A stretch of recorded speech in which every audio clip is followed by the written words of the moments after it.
Hey, what's up? I just wanted to say, I know I haven't really pushed out anything in a while, but it's been a thing. I will be still pushing out the original game that I was playing prior to this one, but somebody said, hey, play this one please for me, and they begged and they pleaded, and that's what I'm doing. I have no idea what I'm getting myself into. I have seen people play this before, but very lightly in some areas, so no idea. Let's do it. This is the story of a man named Stanley. Stanley worked for a company in a big building where he was employee number 427. Employee number 427's job was simple. He sat at his desk in room 427 and he pushed buttons on a keyboard. Orders came to him through a monitor on his desk, telling him what buttons to push, how long to push them, and in what order. This is what employee 427 did every day of every month of every year. And although others might have considered it soul-rending, Stanley relished every moment that the orders came in, as though he had been made exactly for this job. And Stanley was happy. And then one day, something very peculiar happened. Something that would forever change Stanley. Something he would never quite forget. He had been at his desk for nearly an hour when he realized that not one single order had arrived on the monitor for him to follow. No one had showed up to give him instructions, call a meeting, or even say hi. Never in all his years at the company had this happened, this complete isolation. Something was very clearly wrong. Shocked, frozen solid, Stanley found himself unable to move for the longest time. But as he came to his wits and regained his senses, he got up from his desk and stepped out of his office. Oh, I guess now I'm playing. Okay. Well, what is this? I hate Mondays mug. Okay, I got crouch.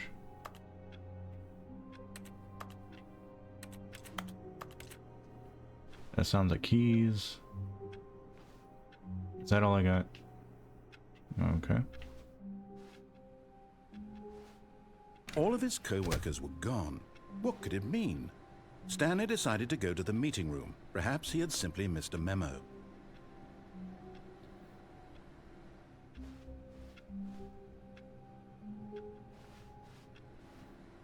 I'm kind of just exploring. No matter how hard Stanley looked, he couldn't find a trace of his co-workers.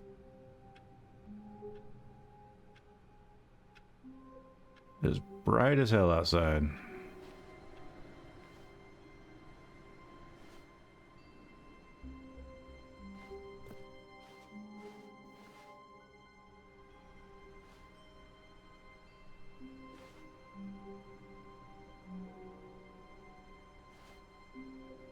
Be my Valentine. I kind of just want to go through and read all of the mugs. Like, what is going on? Who farted? Okay. Who farted? You don't apparently drink coffee.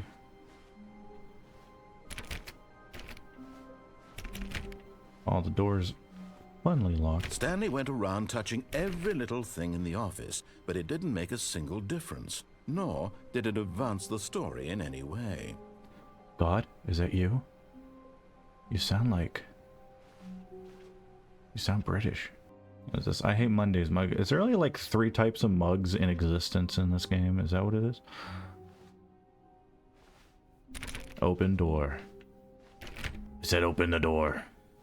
This is like the best Twilight Zone episode ever. When Stanley came to a set of 2 open doors, he entered the door on his left.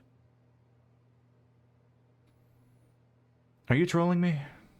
Are you trying to get me to go into one of the doors opposite of what you told me? Wait, what does that even say? Short history of relations between Poland and...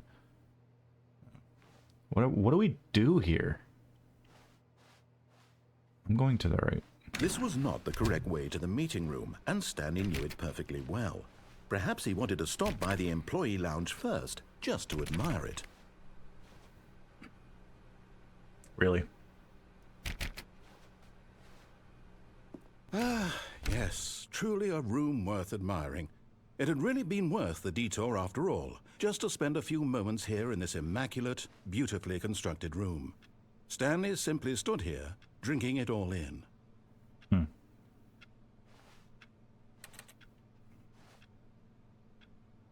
$1.25 for a can of... Yes, really, really worth it being here in the room. A room so utterly captivating that even though all your co-workers have mysteriously vanished, here you sit looking at these chairs and some paintings. Really worth it. Apparently we got some new mugs, though. I'm actually just going to go around finding mugs to read at this point. At this point, Stanley's obsession with this room, but at last he'd had enough of the amazing room and took the first open door on his left to get back to business. I wonder if I can just troll the narrator at this point.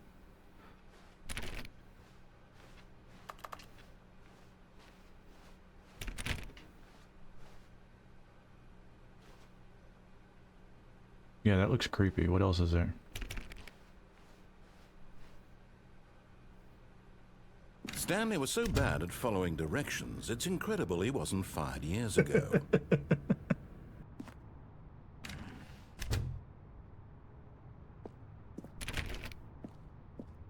Well, there's no turning around now. Do not jump from the cargo lift while it is in motion. Will cause death. Penalty of misuse of cargo lift is $1,000, and penalty for jumping off the cargo lift is $5,000. But apparently, you'll be dead.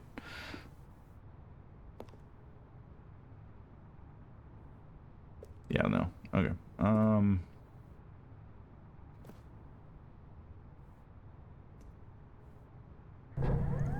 Look, Stanley, I think perhaps we've gotten off on the wrong foot here.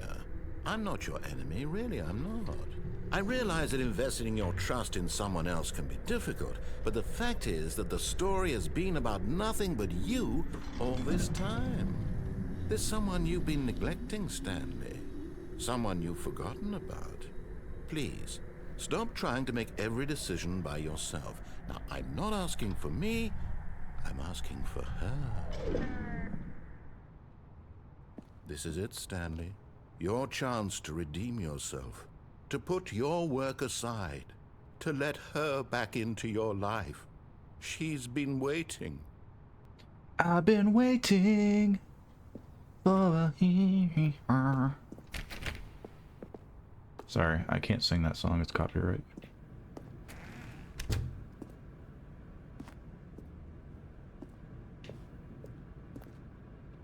At this point, the ambiance in this area is scaring the ever-living crap out of me.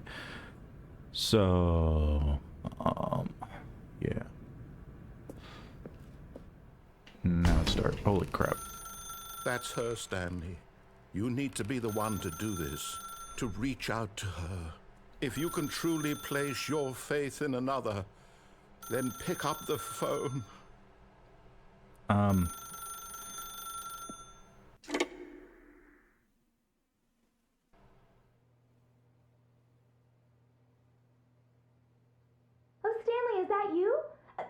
Sweetie, sorry to keep you waiting. I'm just pulling the bread out of the oven. All right. Okay, there we go. All right, now, I want you to come in and tell me all about your day. Gotcha. Oh, come on. Did you actually think you had a loving wife who'd want to commit their life to you? I'm trying to make a point here, Stanley. I'm trying to get you to see something. Come inside. Let me show you what's really going on here. Sorry, but you're in the story now. Look, narrator, I am trying hard, so very hard, to troll you, and you're not letting me. I'll pretend to stop crying now. Well, at least my wife is hot. This is a very sad story about the death of a man named Stanley.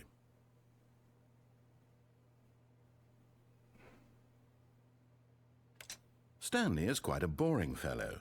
He has a job that demands nothing of him, and every button that he pushes is a reminder of the inconsequential nature of his existence.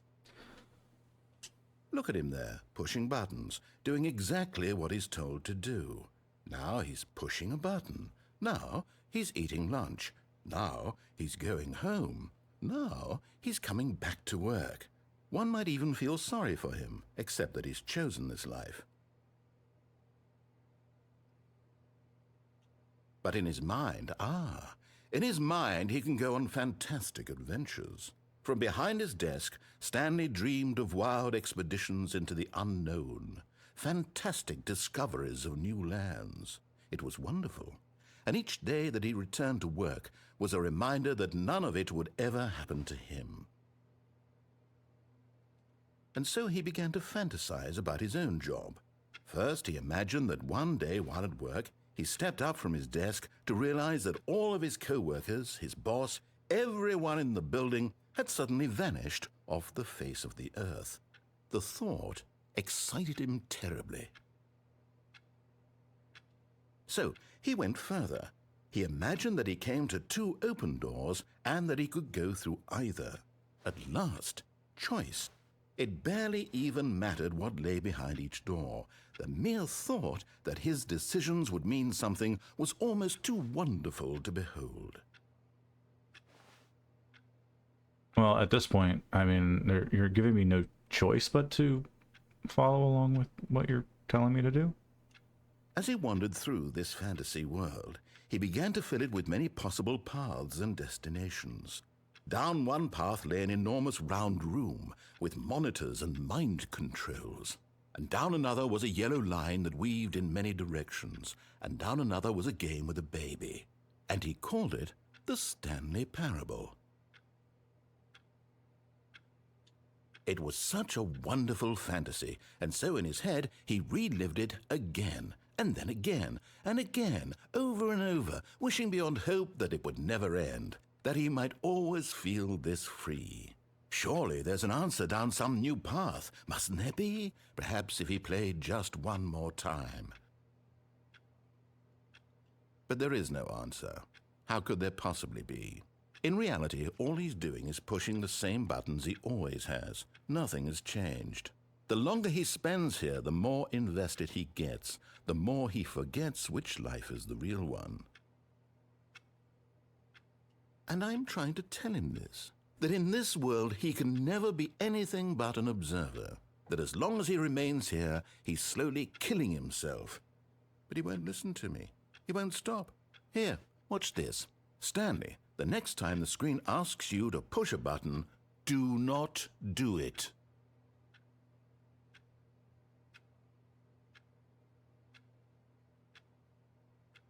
I'm not falling for that. Like, seriously, no. I mean, I don't know what else I can. Is there a timeout?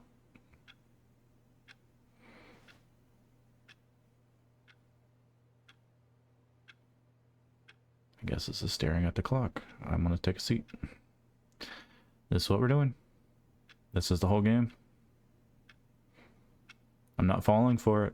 This right here is now what we're doing. Fine. You see?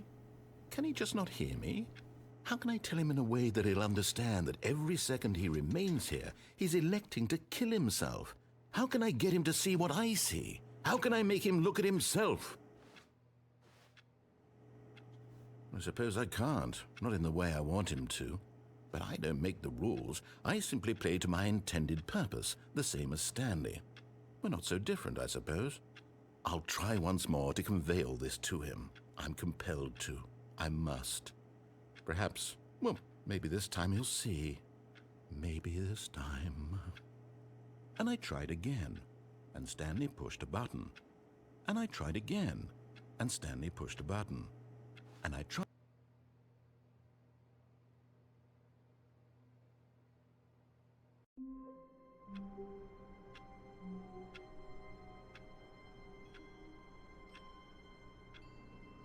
What in the absolute hell just happened? Apparently it was part of the game.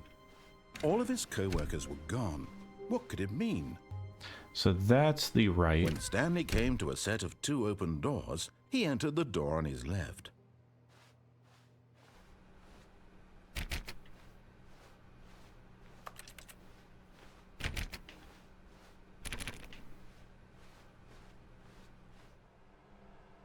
Yet there was not a single person here either. Feeling a wave of disbelief, Stanley decided to go up to his boss's office, hoping he might find an answer there. How to solve a dispute with a coworker. Using less slides to assure employees that everything is okay.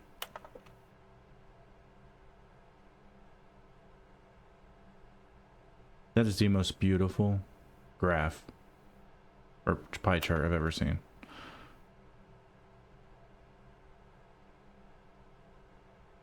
I'm just reading most of these. These are hilarious. All right. To do. Synergize core value expenditures. Shift global market. Monetize free to play.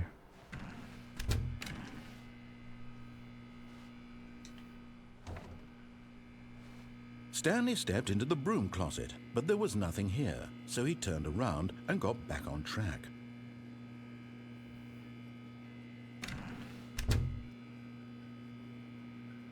There was nothing here. No choice to make, no path to follow, just an empty broom closet. No reason to still be here. At this point, I'm not even... It was baffling that Stanley was still just sitting in the broom closet. He wasn't even doing anything. At least if there was something to interact with, he'd be justified in some way. As it is, he's literally just standing there doing sweet FA. One man doing absolutely nothing in a broom closet, annoying the narrator. Are you really still in the broom closet? Standing around doing nothing? Why? Please offer me some explanation here. I'm genuinely confused. Because... You do realize there's no choice or anything in here, right? If I'd said Stanley walked past the broom closet, at least you would have had a reason for exploring it to find out. But it didn't even occur to me because literally this closet is of absolutely no significance to the story whatsoever. I never would have thought to mention it. So... I don't care. Maybe to you this is somehow its own branching path. Maybe when you go talk about this with your friend you'll say, "Oh, did you get the broom closet ending? The broom closet ending was my favorite." I hope your friends find this concerning. Stanley was fat and ugly and really stupid. What? He probably only got the job because of a family connection. That's how stupid he is. That or with drug money. Also, Stanley is addicted to drugs and hookers. Look, we're gonna fight. You come down here and... Well, I've come to a very definite conclusion about what's going on right now. You're dead. You got to this broom closet, explored it a bit, and were just about to leave because there's nothing here, when a physical malady of some sort shut down your central nervous system and you collapsed on the keyboard. Well, in a situation like this, the responsible thing is to alert someone nearby so as to ensure that your body is taken care of before it begins to decompose. Hello? Anyone who happens to be nearby? The person at this computer is dead. They have fallen prey to any number of your countless human physiological vulnerabilities. It's indicative of the long-term sustainability of your species. Please remove their corpse from the area and instruct another human to take their place, making sure they understand basic first-person video game mechanics and filling them in on the history of narrative tropes in video gaming, so that the irony and insightful commentary of this game is not lost on them. All right, when you've done that, just step out into the hallway. If you want to fight, you know I'm in a broom closet. You made that very apparent. Come here. Come at me, bro. Ah, second player. It's good to have you on board. I guarantee you can't do any worse than the person who came before you. Coming to a staircase, Stanley walked upstairs to his boss's office. You know what I'm gonna do. Oh no, I'm walking up the stairs because I'm doing it backwards. So if I play this in reverse... Just kidding. Whatever. What's down here? You got a red light. Car. But Stanley just couldn't do it. He considered the possibility of facing his boss. Admitting he had left his post during work hours, he might be fired for that. And in such a competitive economy, why had he taken that risk? All because he believed everyone had vanished? His boss would think he was crazy. And then something occurred to Stanley. Maybe, he thought to himself, maybe I am crazy. All of my co-workers blinking mysteriously out of existence in a single moment for no reason at all? None of it made any logical sense. And as Stanley pondered this, he began to make other strange observations. For example, why couldn't he see his feet when he looked down? Why did doors close automatically behind him wherever he went? And for that matter, these rooms were starting to look pretty familiar. Were they simply repeating? No, Stanley said to himself, this is all too strange. This can't be real. And at last, he came to the conclusion that had been on the tip of his tongue. He just hadn't found the words for it. I'm dreaming, he yelled. This is all a dream. Oh, what a relief Stanley felt to have finally found an answer, an explanation. His co-workers weren't actually gone. He wasn't going to lose his job. He wasn't crazy after all. And he thought to himself, I suppose I'll wake up soon. I'll have to go back to my boring real-life job pushing buttons. I may as well enjoy this while I'm still lucid. So, he imagined himself flying and began to gently float above the ground. Then he imagined himself soaring through space on a magical starfield, and it too appeared. It was so much fun, and Stanley marveled that he had still not woken up. How was he remaining so lucid? And then perhaps the strangest question of them all entered Stanley's head. One he was amazed he hadn't asked himself sooner. Why is there a voice in my head dictating everything that I'm doing and thinking?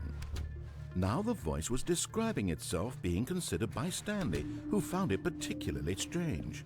I'm dreaming about a voice describing me, thinking about how it's describing my thoughts, he thought. And while he thought it all very odd and wondered if this voice spoke to all people in their dreams, the truth was that, of course, this was not a dream. How could it be? Was Stanley simply deceiving himself, believing that if he's asleep, he doesn't have to take responsibility for himself? Stanley is as awake right now as he's ever been in his life. Now, hearing the voice speak these words was quite a shock to Stanley. After all, he knew for certain, beyond a doubt, that this was in fact a dream. Did the voice not see him float and make the magical stars just a moment ago? How else would the voice explain all that? This voice was a part of himself too. Surely, if he could just... He would prove it. He would prove that he was in control, that this was a dream. So he closed his eyes gently, and he invited himself to wake up. He felt the cool weight of the blanket on his skin, the press of the mattress on his back, the fresh air of a world outside this one. Let me wake up, he thought to himself. I'm through with this dream. I wish it to be over. Let me go back to my job. Let me continue pushing the buttons. Please, it's all I want. I want my apartment and my wife and my job. All I want is my life exactly the way it's always been. My life is normal. I am normal. Everything will be fine. I am okay. I am okay. I think. Am I? Stanley began screaming. Please, someone, wake me up. My name is Stanley. I have a boss. I have an office. I am real. Please, just someone tell me I am real. I must be real. I must be. Can anyone hear my voice? Who am I? Who am I? And everything went black. This is the story of a woman named Mariella. Mariella woke up on a day like any other. She arose, got dressed, gathered her belongings, and walked to her place of work. But on this particular day, her walk was interrupted by the body of a man who had stumbled through town talking and screaming to himself, and then collapsed dead on the sidewalk. And although she would soon turn to go call for an ambulance, for just a few brief moments she considered the strange man. He was obviously crazy, this much she knew. Everyone knows what crazy people look like. And in that moment, she thought to herself how lucky she was to be normal. I am sane. I am in control of my mind. I know what is real and what isn't. It was comforting to think this, and in a certain way, seeing this man made her feel better.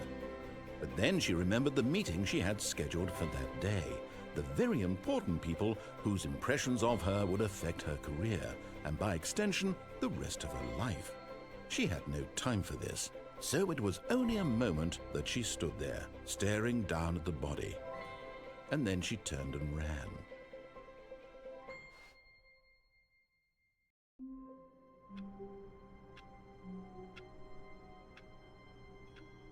Okay. All of his co-workers were gone. What could it mean? Stanley decided to go to the meeting room. Perhaps he had simply missed a memo. Stanley decided to go up to his boss's office, hoping he might find an answer there. The whiteboard manager. He manages the whiteboards. Why does he get paid more than me? Coming to a staircase, Stanley walked upstairs to his boss's office.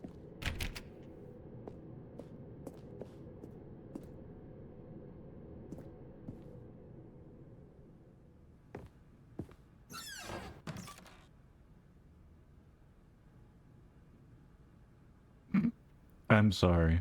That picture?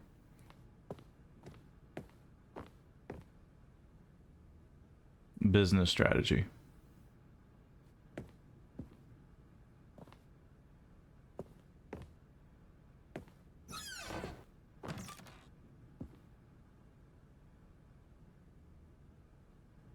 Because the boss knows that what the boss says goes. If the bosses suffered losses, then that's what the boss chose. I tried saying it in that voice, but I stumbled over my words a little bit.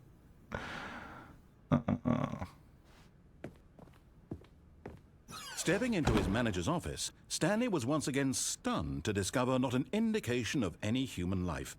Shocked, unraveled, Stanley wondered in disbelief who orchestrated this, what dark secret was being held from him. What he could not have known was that the keypad behind the boss's desk guarded the terrible truth that his boss had been keeping from him. And so the boss had assigned it an extra secret PIN number, 2845. But of course, Stanley couldn't possibly have known this.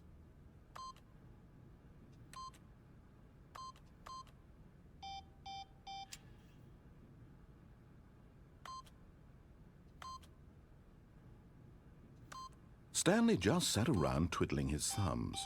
Trying to input anything on the device was useless, since he could never possibly know that the combination was 2845.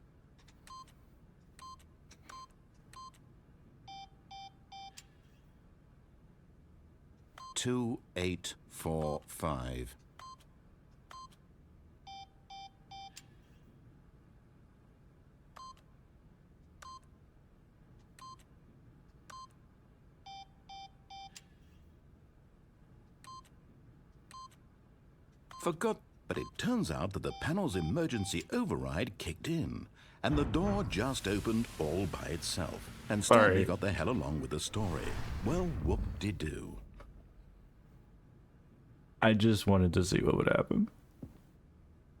Alright,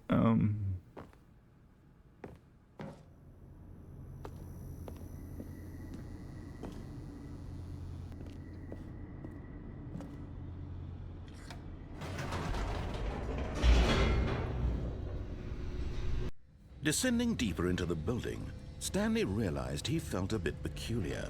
It was a stirring of emotion in his chest, as though he felt more free to think for himself, to question the nature of his job. Why did he feel this now, when for years it had never occurred to him? This question would not go unanswered for long.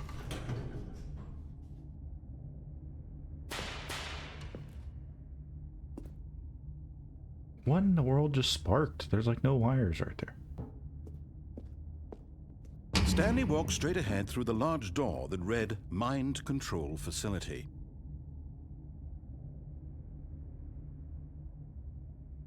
Eeny, meeny, miny, mo. Although this passageway had the word escape written on it, the truth was that at the end of this hall, Stanley would meet his violent death. Oh crap. The door behind him was not shut. Stanley still had every opportunity to turn around and get back on track.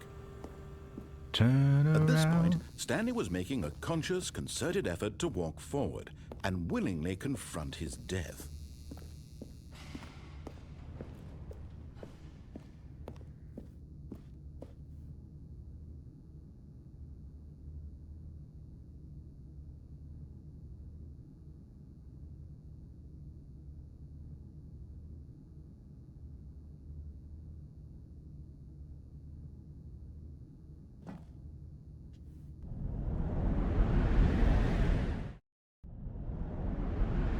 Oh crap.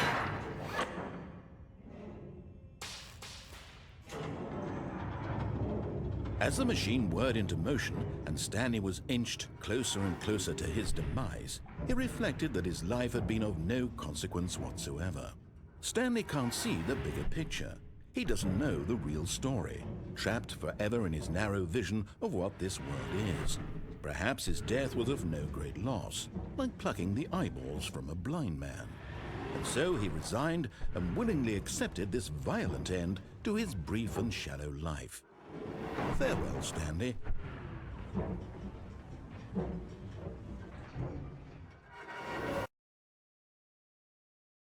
"Farewell, Stanley," cried the narrator, as Stanley was led helplessly into the enormous metal jaws. In a single visceral instant, Stanley was obliterated as the machine crushed every bone in his body, killing him instantly. What just happened? Like, why did your voice change? I don't understand where I'm broke.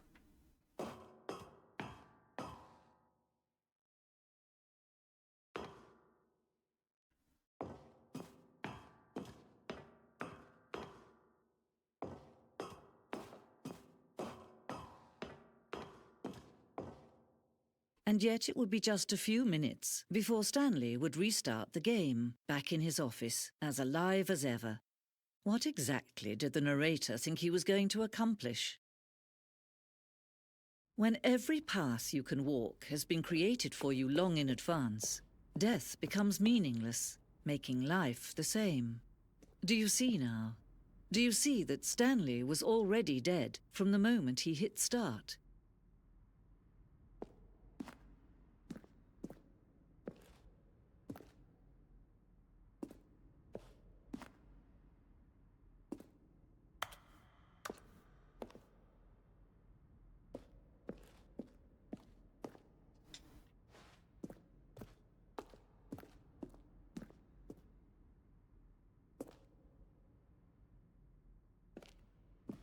I know I was quiet for a second. I was just taking it all in because I have no idea what I'm doing.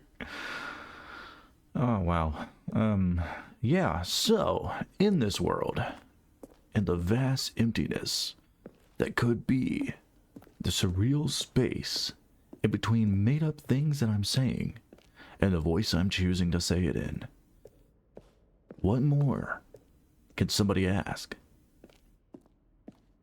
I have no idea where I'm going at this time, or why I'm even talking like this. Boss's office. Now there's a whistle in my speech, trying not to do that. Office clock, and if that ticking noise doesn't stop, I'm going to go insane. Freedom ending? There's a freedom ending. I'm going to have to eventually. This says exit. Oh, look at these two. How they wish to destroy one another. How they wish to control one another. How they both wish to be free.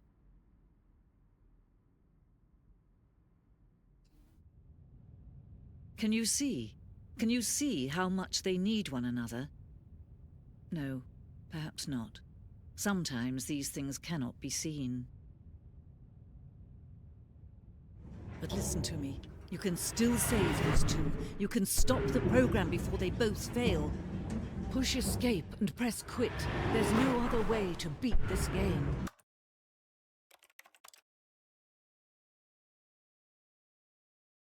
As long as you move forward, you'll be walking someone else's path. Stop now and it'll be your only true choice. Whatever you do, choose it. Don't let time choose for you. Don't let I died.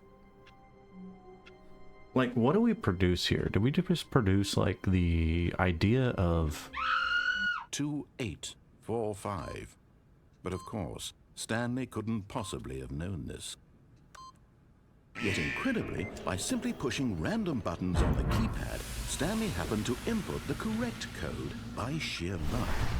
Amazing. He stepped into the newly opened passageway.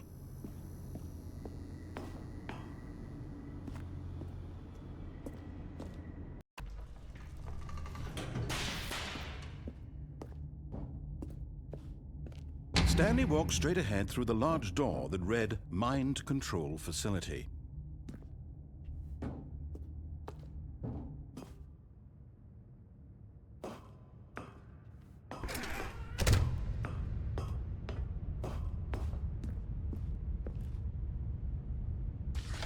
The lights rose on an enormous room packed with television screens. What horrible secret did this place hold? Stanley thought to himself. Did he have the strength to find out? No.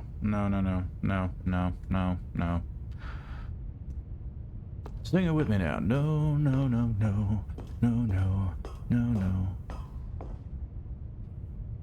So, the big button? Okay. Now the monitors jumped to life, their true nature revealed. Each bore the number of an employee in the building, Stanley's co-workers. The lives of so many individuals reduced to images on a screen, and Stanley, one of them, eternally monitored in this place where freedom meant nothing.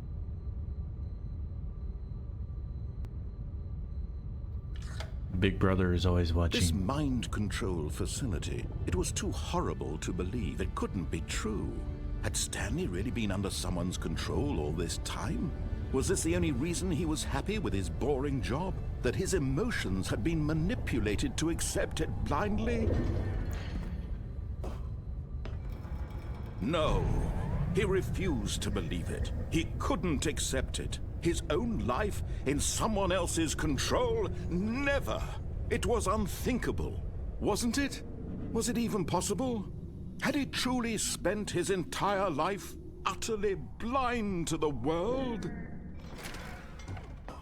But here was the proof. The heart of the operation. Controls labeled with emotions. Happy, or sad, or content. Walking, eating, working. All of it monitored and commanded from this very place. And as the cold reality of his past began to sink in, Stanley decided that this machinery would never again exert its terrible power over another human life. For he would dismantle the controls once and for all.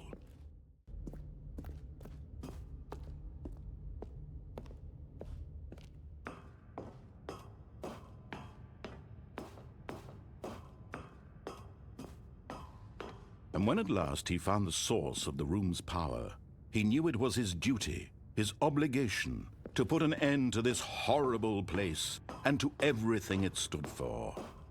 I may just be stupid. I probably am. Which is fine. I will admit when I am wrong.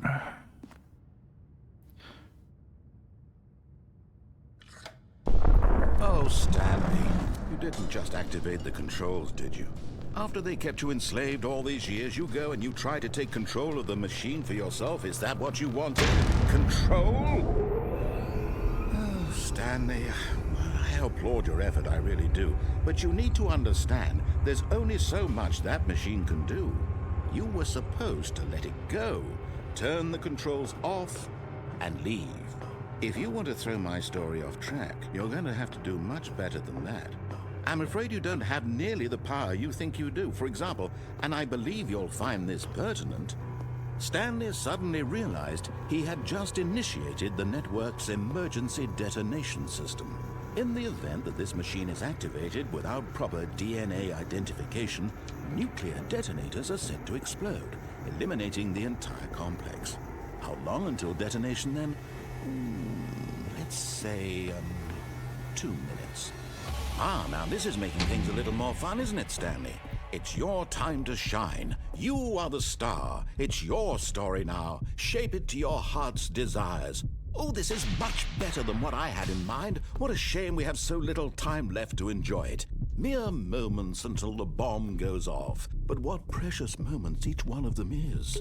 More time to talk about you, about me, where we're going, what all this means. I barely know where to start. What's that? You'd like to know where your co-workers are? A moment of solace before you're obliterated? All right, I'm in a good mood. You're gonna die anyway. I'll tell you exactly what happened to them. I erased them. I turned off the machine. I set you free. Of course, that was merely in this instance of the story. Sometimes when I tell it, I simply let you sit there in your office forever, pushing buttons endlessly and then dying alone. Other times, I let the office sink into the ground, swallowing everyone inside, or I let it burn to a crisp. I have to say this, though, this version of events has been rather amusing. Watching you try to make sense of everything and take back the control wrested away from you, it's quite rich. I almost hate to see it go. But I'm sure whatever I come up with on the next go-around will be even better. My goodness, only 34 seconds left. But I'm enjoying this so much. You know what? To hell with it. I'm going to put some extra time on the clock, why not? These are precious additional seconds, Stanley. Time doesn't grow on trees. Oh dear me, what's the matter, Stanley? Is it that you have no idea where you're going or what you're supposed to be doing right now? Or did you just assume when you saw that timer that something in this room was capable of turning it off? I mean, look at you. Running from button to button, screen to screen, clicking on every little thing in this room. These numbered buttons, no, these colored ones. Or maybe this big red button, or this door. Everything, anything, something here will save me. Why would you think that, Stanley? That this video game can be beaten? Won? Solved? Do you have any idea what your purpose in this place is? Stanley, you're in for quite a disappointment. But here's a spoiler for you. That timer isn't a catalyst to keep the action moving along. It's just seconds ticking away to your death. You're only still playing instead of watching a cutscene because I want to watch you for every moment that you're powerless. To see you made humble. This is not a challenge. It's a tragedy. You wanted to control this world, that's fine. But I'm going to destroy it first, so you can't. Mr. Narrator, if you're not going to help me. That's 30 seconds you have left to struggle. 30 seconds until a big boom and then nothing. No ending here, just you being blown to pieces. Will you cling desperately to your frail life, or will you let it go peacefully? Another choice. Make it count, or don't. It's all the same to me, all a part of the show. And believe me, I will be laughing at every second of your inevitable life from the moment we fade in until the moment I say, happily ever up.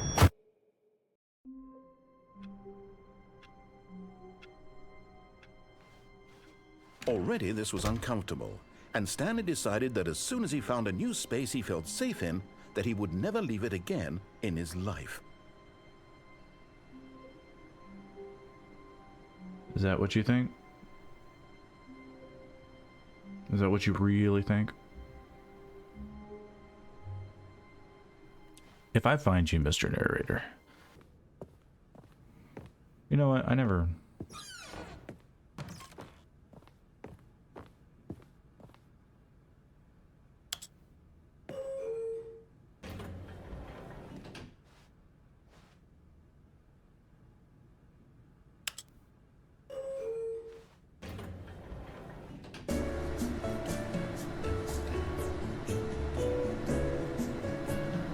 Do do do do do do do do do do do do do.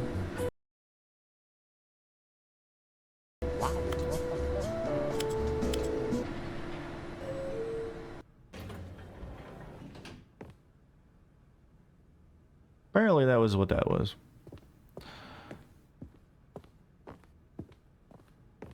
The moment he entered his manager's office, Stanley froze in his tracks. Not a living soul anywhere. Could he really be all alone? This was too much for Stanley to take. Too much for any man to take.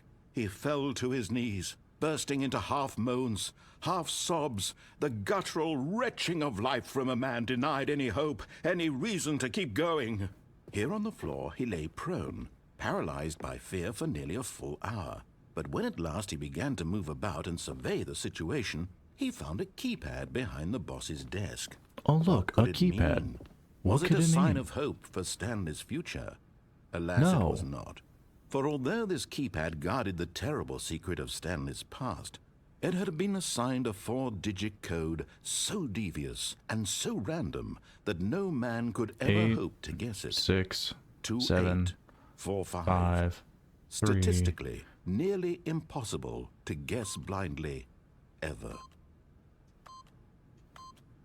Yet incredibly, by simply pushing random buttons on the keypad, I did a Stanley thing. happened to input the correct code by sheer luck. Amazing. He stepped into the newly opened passageway. No, he refused to believe it. He Pirate. couldn't accept it. His own life in someone else's control? Never. It was unthinkable, wasn't it? I'm Was going it even towards to be possible? great late. Had he truly spent his entire life utterly blind to the world? Yes. But here was the proof. The heart of the operation. Controls labeled with emotions. Happy, or sad, or content. Walking, eating, working. All of it monitored and commanded from this very place. And as the cold reality of his past began to sink in, Stanley decided that this machinery would... And we get to see what happens if I hit off. Dun dun dun. blackness and a rising chill of uncertainty. Was it over? Yes. He had won. He had defeated the machine, unshackled himself from someone else's command. Freedom was mere moments away. And yet, even as the immense door slowly opened, Stanley reflected on how many puzzles still lay unsolved. Where had his co-workers gone? How had he been freed from the machine's grasp? What other mysteries did this strange building hold? But as sunlight streamed into the chamber, he realized none of this mattered to him, for it was not knowledge or even power that he had been seeking, but happiness. Perhaps his goal had not been to understand, but to let go. No longer would anyone tell him where to go, what to do, or how to feel. Whatever life he lives, it will be his. And that was all he needed to know. It was perhaps the only thing worth knowing. Stanley stepped through the open door.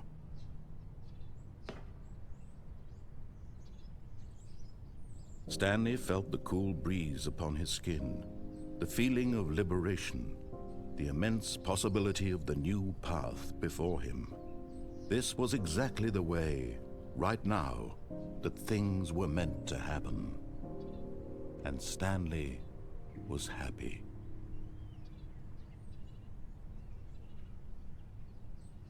Got Steam achievements for that. Oh, good.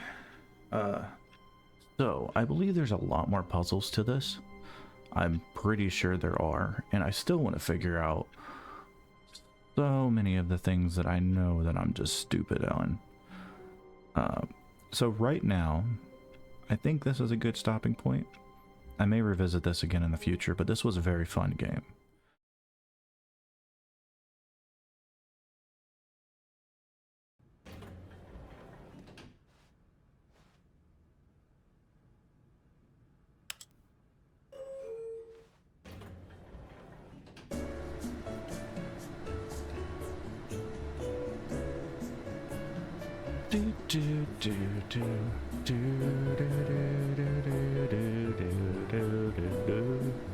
I'm not even doing to the same song, cause I don't know if it's copyrighted.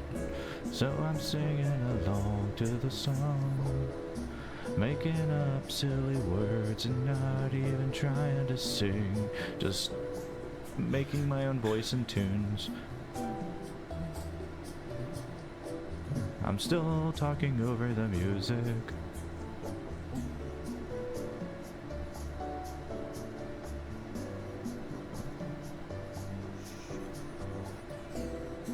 Do you believe in life after love? Oops, I did it again. I played with your heart. It must have known.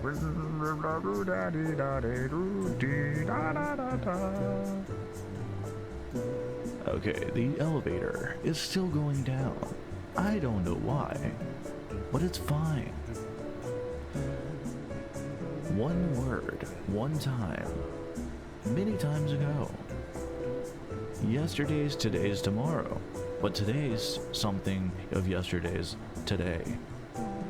Tomorrow is today's yesterday tomorrow. But now I'm just making up things to say in a weird, fun, narrative voice, a little bit different than the guy who's actually narrating the game. Thank you for watching. Just kidding, I'm not done playing yet. There comes a time when you ask yourself, why am I in an elevator? And why is it still going down? And why am I flicking the controller?